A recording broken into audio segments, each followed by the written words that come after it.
You're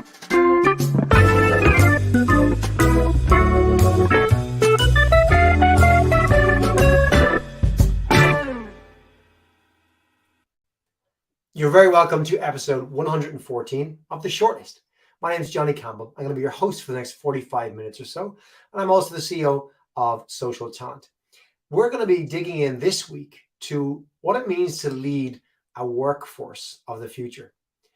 A lot of talk is going into the future of work, the new future of work, and what that means. But that's been over the last 2.5 years as we came out of a pandemic. But now we're going into massively high inflation, a war in Europe, energy crisis. Everything seems to be up in the air. We're absolutely at this maybe unique transition point in the world of work.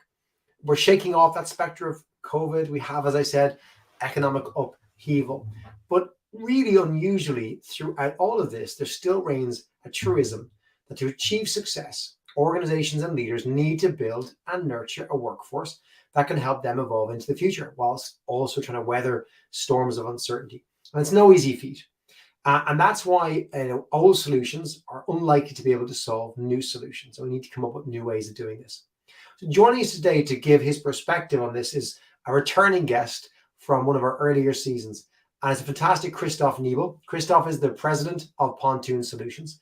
So by his accent, you may not know that he's based in New York City, but he's joining us from the US today. And he's a big advocate for igniting potential and striving for change.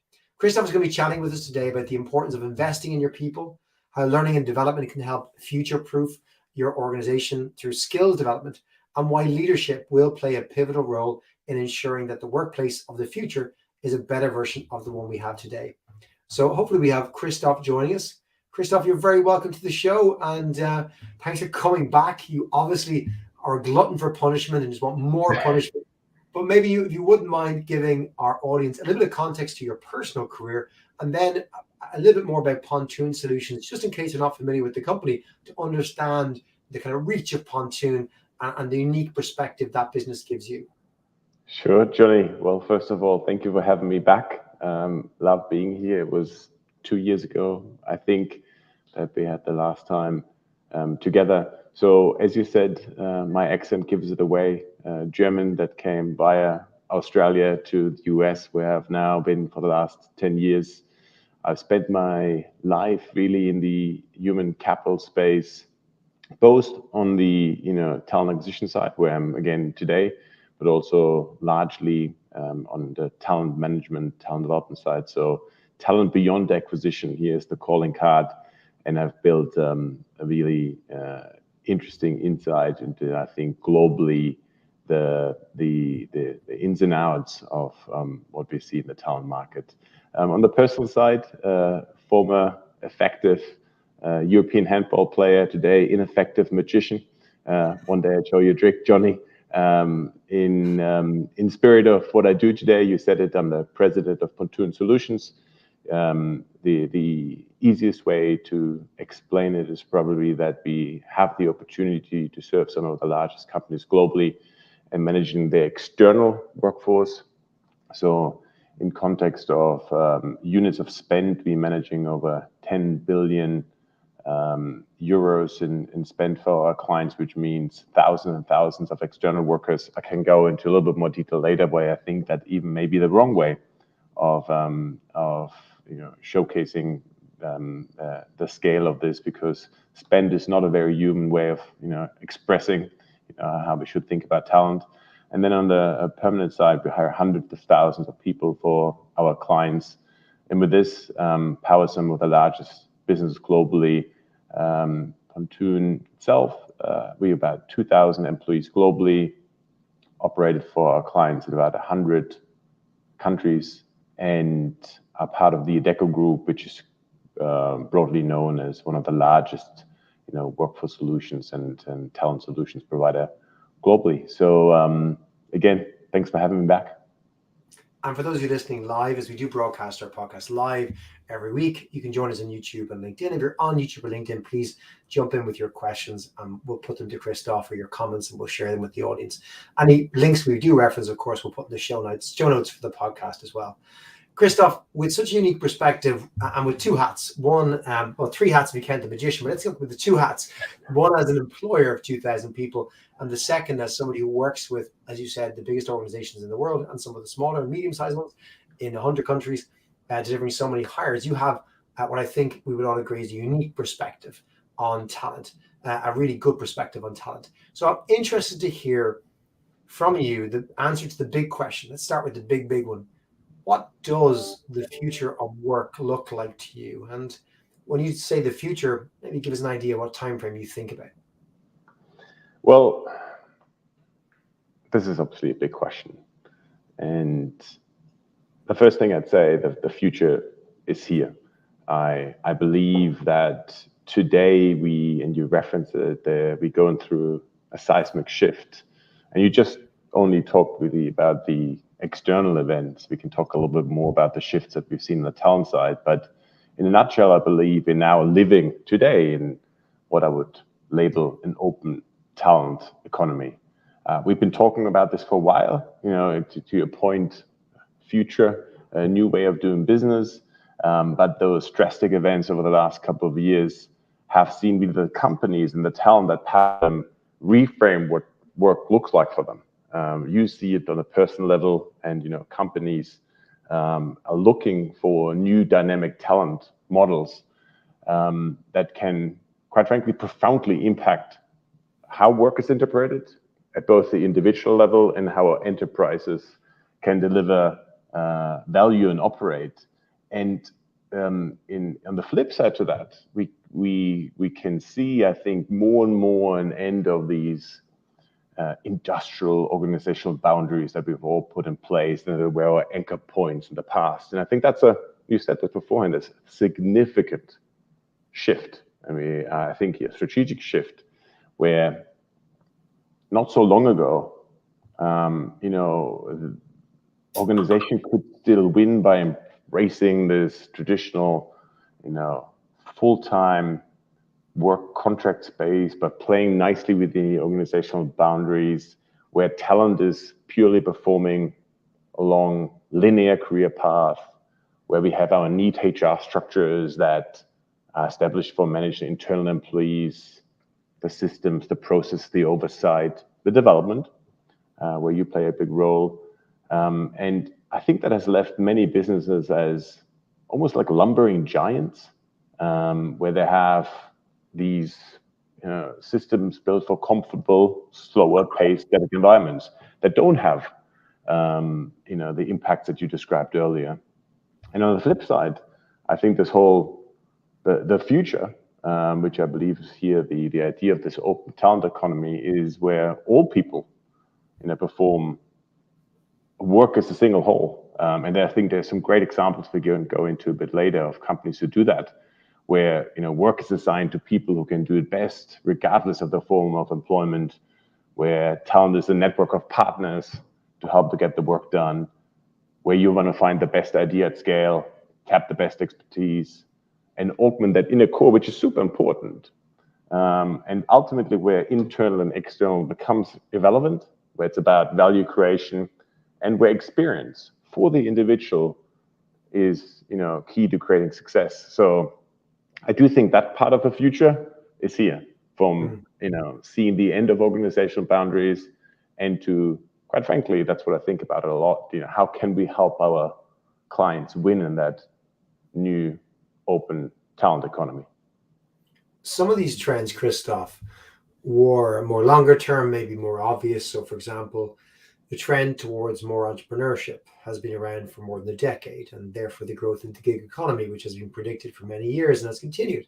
That's a normal thing where we've seen this gradual shift towards people perhaps double jobbing, trying to basically promoting more entrepreneurism. We've seen entrepreneurism and even in academia has been a massively growing topic, and the world's moved on from work, the celebration of a job with a big company to actually do it yourself, right? So those trends have been there for a long time. But then a trend like remote working, which I don't think anyone predicted would change as fast as it did, from a gradual thing that was beginning to change and maybe in 20 years would affect the economy, but very slowly, to all of a sudden changing it in a month. we see different trends like that. Are there any trends that you're looking at today that, you know, are obvious trends or not obvious trends, when you go, this is the thing we watch, maybe we've seen for years and it's going to continue? Or you know, you talk about obviously the role of the employer and the employee and how it shifted and changes. Maybe that's one of the more, call it stable changes that we have seen heading in a direction for some time and will continue in that direction. But are there others like that? And are there trends that you see, you think might, you know, come out of nowhere? Always hard to predict these black swans, but you think, you know, could impact the future of work? Look, I'm not even sure if it's new and unknown trends. By definition, I wouldn't know that, but I think where we have an opportunity to reframe is, what are we going to do with these trends? I think at the longest time we have been reactive to them. Even what you just mentioned, you know, how do I look at to be more entrepreneurial? Let's face it, you know, we talent have different expectations now. And this is not new, but not all of us are chasing titles. We are chasing experiences. You know, we want flexibility, and which we prioritize over potentially stability. You said it. You know, talent is becoming untethered from a location, unbundled from a workplace, and unencumbered to take any sort of working relationship with a company.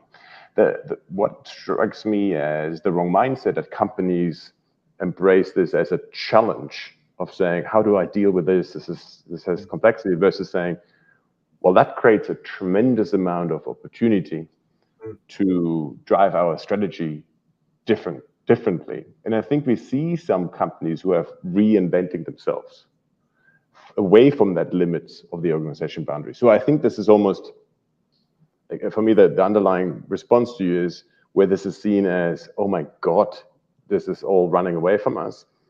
Let's embrace this and look at how we can fundamentally differently operate, reframing from, you know, a employee-centric ecosystem approach, where we can provide a better experience for the individual, but also for your stakeholder. A good example, I see a company, I think that most of us would know. I read a recent article about Unilever, and I forget his name, I'm sorry, but it was a senior leader in HR who reflected that they have about 150,000 people as full-time employees. But their definition of workforce is very broad. He said, we basically have about 3 million people that are contributing to achieving our mission, which is serving our customers. And they come in all shapes and sizes. And being able to, you know, leverage them to create more agility, resilience, elasticity, to have a competitive differentiation, I think that is I don't think it's a new trend, but it's a massive unlock that we all need to contribute to solving. Because in my view, it's no longer enough to say, hey, I'm at gender parity, 50-50. But that's only 150,000 of the 3 million. Or my employee surveys showing us really good results, but you're not surveying your total workforce. Or indeed, I'm providing learning and development, but not to everyone that really makes an impact on your client, but only those people who have the same email domain as you. So I think that for me is a core underlying trend. As you said, maybe not new, but that some companies are realizing can reset their competitiveness, and they don't see it as a challenge, but they embrace this shift. I like that idea of seeing the opportunity, seeing the potential rather than seeing the risk or the negativity on it. And also the more holistic view of talent. That's an interesting one. I know I read an article recently, I think it was from last month's Harvard Business Review, talking about models of leadership and innovation.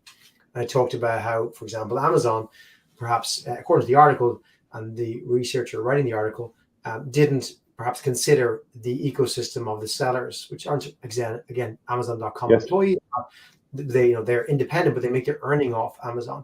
and they weren't listening to their needs, which is widely acknowledged by Amazon at the time. And it led to the growth of Shopify. And Shopify were able to come in there and facilitate what the merchants needed and offer them an alternative, which changed the dynamic. And that, again, thinking about just your badged employees, as is often said, can be very limiting.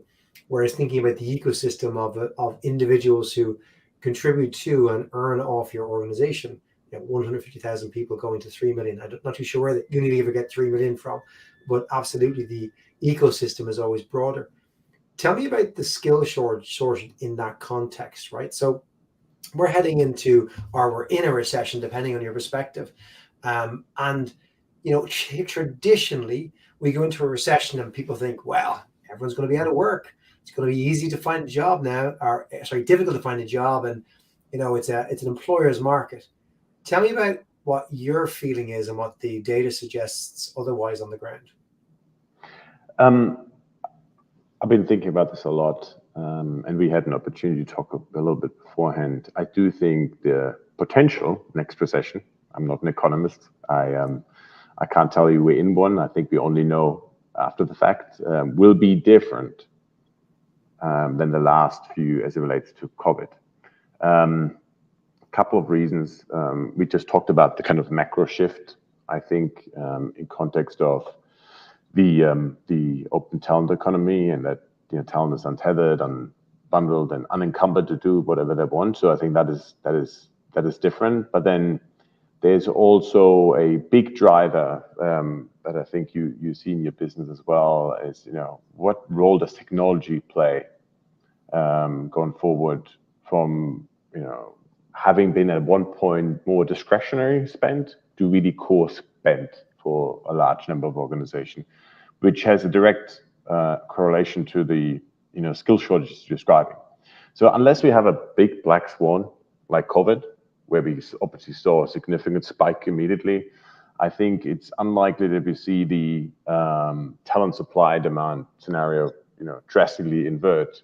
The stat that I saw recently is that we have in the US, but I assume this holds true proportionally for other markets, a 6 million gap between jobs openings and unemployed, i.e. 6 million more job openings than unemployed. And this was inverted both during COVID, it was inverted in the global financial crisis, and that was inverted in the early 2000s in the IT crash effectively. So if you consider that, I don't think we see this being solved in inverted commas by a recession. And if anything, I would say we are looking at a tightening labor market as it becomes critical to get the, broadly speaking, in-demand skills. So short answer, I don't see this turning around because of a recession. We recently conducted a case study with Pontoon, looking at how you've embedded social talent and generally learning development into the very DNA of the organization.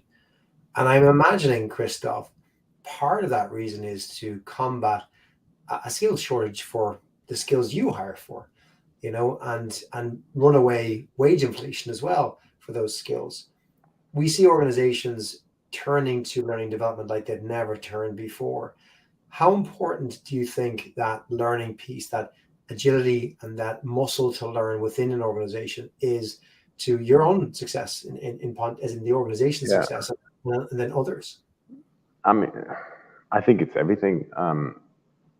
I'm personally very passionate, and why I get out of bed is to help people and businesses uncover, light up, and ignite potential. And the opportunity to do this across a spectrum of 2,000 employees, and again, many, many, many thousands of people that we put to work, is a privilege. So at Pontoon, we believe in always be learning, and we're putting money where our mouth is, and we've done this with you specifically, because today the reality we are, our assets are to the largest extent still our people. Of course, we have processes and IP and technology that enables world-class outcomes to our clients. But we're not a technology business at heart. We, have processes and technology enable a services business that is driven by people.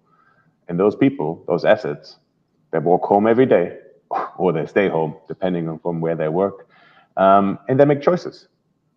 And if we can't show them the experience that differentiates us from another employer, where they can, coming back to what I said beforehand, where they can align with their purpose or get better and strive for whatever it looks like for them, they'll leave us.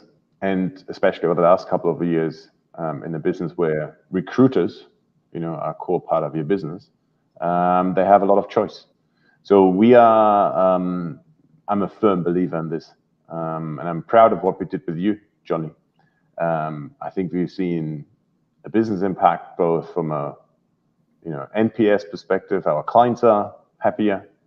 Our internal people measure an employee net promoter score that went up. Outcome for our clients from time to fill, time to shortlist went down. But importantly, it starts to shift the culture. Where if I am even directionally right on that shift, right, then we will be moving from looking at open jobs and how to fill them to a value proposition that says we're looking at outcomes and how to achieve them. And for that, our people have to evolve and to stay ahead of that game and help our clients win in that open talent economy. So there's both a personal passion for this, but I do think it makes a ton of business sense. Question is now, do we do this for everyone? Or again, just the people, as you call that edge today? And that's a question I'm asking myself, is our whole ecosystem empowered enough? And are they always be learning as well? So that's my view on that. And I thank you. And I'd love to think that a platform like Social Talent on its own was going to solve everyone's L&D challenges. It's unfortunately not. I'm keen to hear from you, because it's something I believe, what the role of leadership is. Maybe starting with that, with developing a learning culture and mindset, because really what we see is that, a platform or technology like ours on its own isn't enough. You do need strong leadership, and that can be the real difference in it being a success or not being a success. We're not all, going to have the same outcome with the same available resources. So talk to me about what you've learned around the role of leadership in changing a culture, in driving not just L&D initiatives, but driving a culture of higher performance whilst also driving more happiness in the team, more retention. Yeah. I come back to what I said, always be learning. I'm certainly learning to become a better, more impactful leader. So take everything I say with a grain of salt here, because the more I learn, the less I know. And this is a wonderful journey, but this is just my point of view. First of all, I think it starts with mindset, Johnny. The basic principle for me is you can only lead if you have followers, because it's not a designated title by your organization. You truly need to earn that. And if people interpret this with I guess the time of the corner office is gone, but with a title, I think they need to ask themselves what leadership means for them. And for me, it really means you need to have followers. So it begs the question, what creates followership? I do think, in my experience, you want to give people a reason to follow, which has to do with being really clear on what the North Star looks like. For us, the purpose at the group in Pontoon is anchored in making the future work for everyone. And everyone is meaningful in context of what I said beforehand. How do we help our clients win in the open talent economy, where they need to engage everyone? And that's hard. So leadership then means, based on having set a clear direction, that you define the operating principles that allow this company to move towards that. And some people can opt in and opt out. This won't be for everyone. I think leadership to me and building followership means you have to build trust. That comes with, in my opinion, showing some vulnerability. You have to put yourself in situations where you're uncomfortable, where you're wrong, and where you're silent. I personally do this by trying to speak to people out in the field who might put me in positions of hearing things, again, that I thought differently about, that they're not just rosy, and where I need to listen. I believe in giving people the opportunity to make mistakes. I say to my people, there's nothing they can do that I cannot fix, with the intent of allowing them to not only ask me for permission, but share their intent and move. Lastly, I think you need to put your money where your mouth is when it comes to making them better, and mean it. So again, to the point of what we've done at Pontoon, we invest in development. We have anchored our work with you to a certain extent to bonusing people on their learning. We said we give a goal for every individual of 52 hours of learning, which in aggregate across our employee base means there is 15% of the overall incentive, the short-term incentive, anchored to achieving this as a company, because we believe this has a significant ROI. And another part of putting your money where your mouth is focusing on becoming a net exporter of talent. If you have done all the right things as a leader, you should be proud and embrace that your best people are going to take a next step somewhere else, and you not just hoarding them. So, as I said, I'm learning on this journey. These are some of my reflections, and I agree with you. I think leadership in all this is key.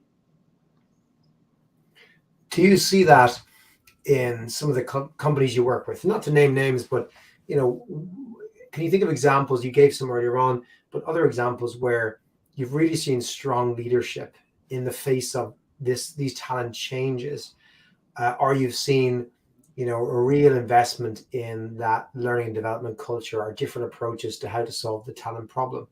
Because obviously, when you look at the actual demographics, you look at that 6 million gap you mentioned between the amount of jobs being advertised and the unemployed available, and you look at some of the demographics around skills that are coming into the pipeline. It's not going to be possible to solve by just hiring your way out of this. Not one company might solve the problem by hiring their way out of their skills crisis, but not everybody. There's going to be losers. So where do you see real signs of ingenuity, innovation in talent management and solving these problems?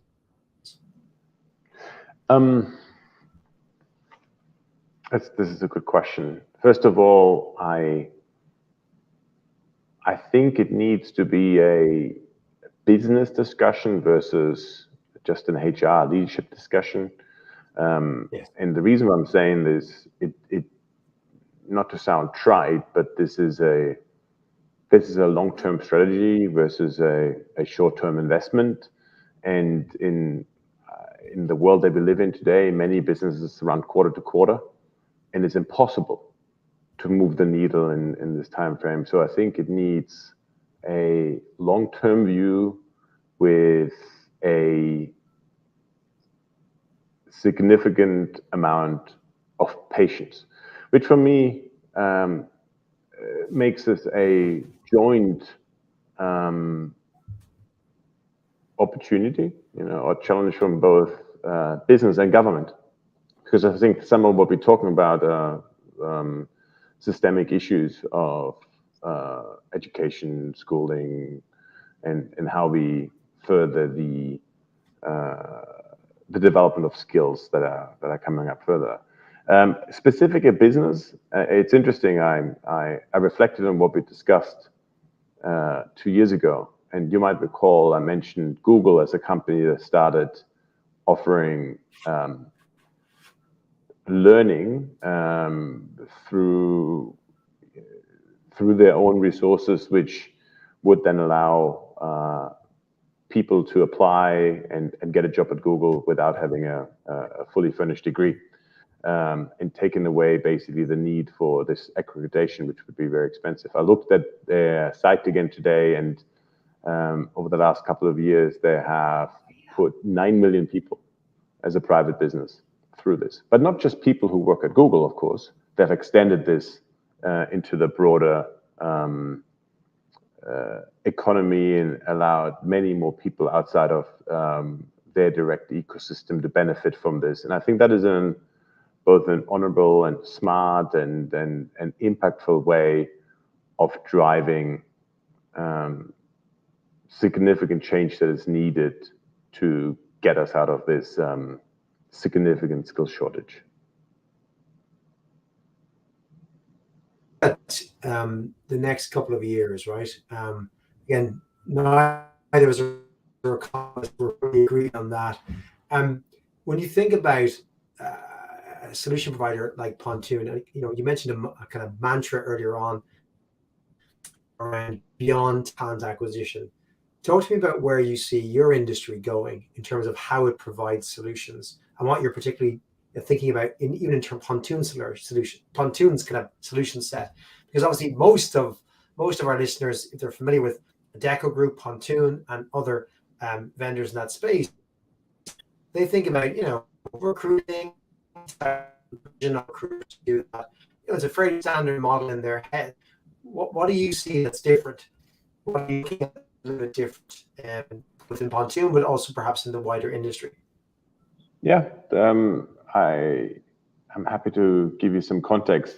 So tying it back to the conversation earlier, if our job is to help companies win in this open talent economy and effectively turn their workforce into a true force, right? Then we also need to reimagine our own way forward and how we do that, because the current approaches, solutions, and tools, they're perfectly suited for a world that no longer exists. So we're the first ones. I'm the first one to acknowledge we need to change. Our ambition is to become effectively the workforce operating system for some of the best businesses in the world who are embracing to going on this journey. We believe to do so, you need to have a significant, impactful capability to provide advice, insights, because the complexity around these shifts that we described is significant, and there needs to be design thinking led, that needs to ensure it has efficacy in execution, it needs to be co-creative, and it needs to shine a light into areas where simply there's an overwhelming complexity for businesses. I think this advice layer needs to be complemented with a deep data analytics capability so companies can make better decisions. And we need to bring them true decision intelligence that allows, quite frankly, our buyers who are not always able to move the internal organizations to have hard facts that impact business decisions, allow managers and leaders to make more first right decisions. And then where I think we also need to shift to, and I touched on this, to more where we today a service business that's digitally enabled. We have to have a digital core that is service enabled, that allows us to orchestrate these diversity of employment models for our clients, where we then integrate, to your point beforehand, not just the hiring, but the learning and development, the upskilling and reskilling, the internal mobility, because of the core our skill sets that we have as a managed service provider extend to this. And embedded in all that is the experience. The experience has to be absolute core for everything that we deliver. And I think that is the future of Pontoon. And, I'm excited to be on that journey. Yeah, I think I love that vision. I think it's organizations are struggling with this more joined up approach to talent. I think you're right. It's no longer just about talent acquisition, whilst that's still vitally important. The connection between mobility, diversity and inclusion, more equity in the business, retention, L&D, they've never been stronger. And most organizations are struggling with this. They really don't know how to navigate this new world, and it is changing fast. And having a provider who thinks more holistically, I think, is certainly something that the market's looking for. And it has Christoph, efficacy. The last thing I want to say is, like, there's hard proof that, and studies, companies who get this right, who have like true dynamic resource allocation models, where they bring in what you just said, the upskilling, reskilling, training, development, are more than 2 times likely to outperform competitor shareholder value. So it's not a nice thing to do. And I do think we need to do a better job as an industry as a whole to evangelize. We are to the where I take ourselves into where criticize our industry, and again ourselves here, is we're too inclusive. We're using terms that the business doesn't understand. We having our own language, we're having our own events, which is all good, but we need to be more accessible to the business and become more relevant as an industry to make a true shift. And I think that's where I'm taking us all into account and hope we can move the needle together.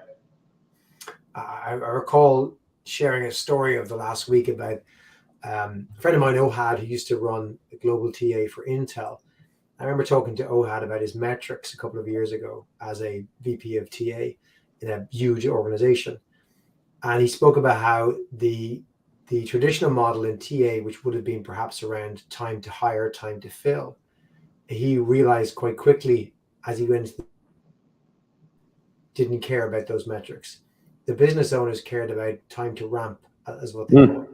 They have a body missing and they want somebody back productive in that role. And just that different perspective of metrics made him think about a very different approach to how we solve the problem, which wasn't just the traditional get someone contracted or hired. There was a much bigger problem to solve. And I think this is the perhaps disconnect that existed over the years between the business and perhaps a function like TA. The job was never to hire people. The job was to make sure that people are there getting the jobs done. I think you nailed it there, and I think that's very smart. Ask better questions and you get better answers. And so the point of vacancy rate, which is very similar to what you described, is big. When we have a different metric to aim at, we find better solutions. We had the same thing with a client, because then you ask yourself, where does this come from? And you become a business improvement consultant, to your point, not just on the TA side. How do I move from open roles and how to fill them to outcomes and how to achieve them? And that comes back to getting the right work done. And so this is very aligned thinking, and hope more people push themselves and push each other to move in that direction, because then we increase relevance. We're in the best industry ever. You work with people. We can all agree there couldn't be anything more interesting, but we have a job to do collectively to make ourselves more relevant to the business. Last week on the show, we had Nick Maley,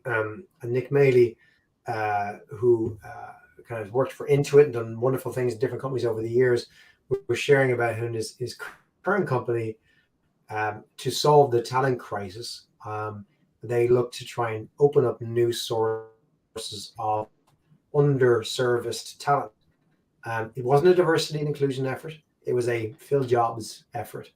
And it required a very different approach from his team to teach the business how to look for ways to screen in versus screen out folks, to think about how you join up L&D opportunities, really look at where different folks should fit in terms of their mobility for future years.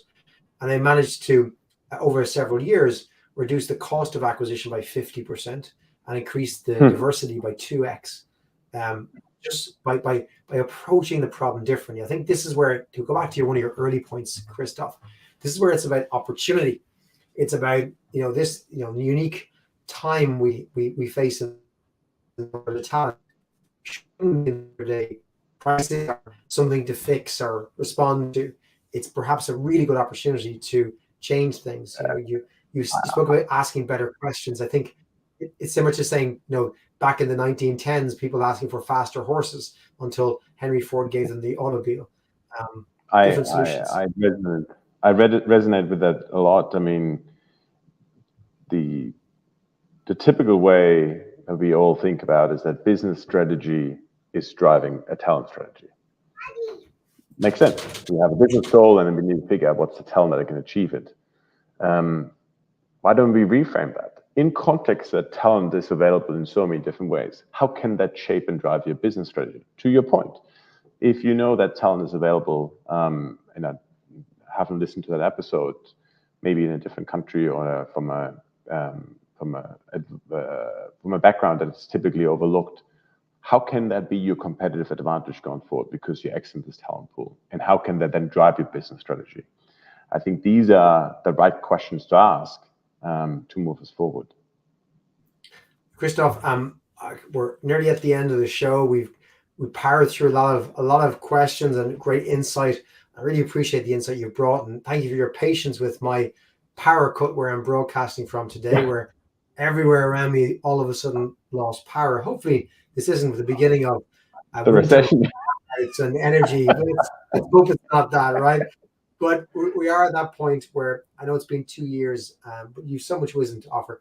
I'd love to see if you could offer another perhaps piece of advice to leave our audience with here today to add to our shortlist, whether it be something that you've gathered from your own experience or has been passed down to you from others.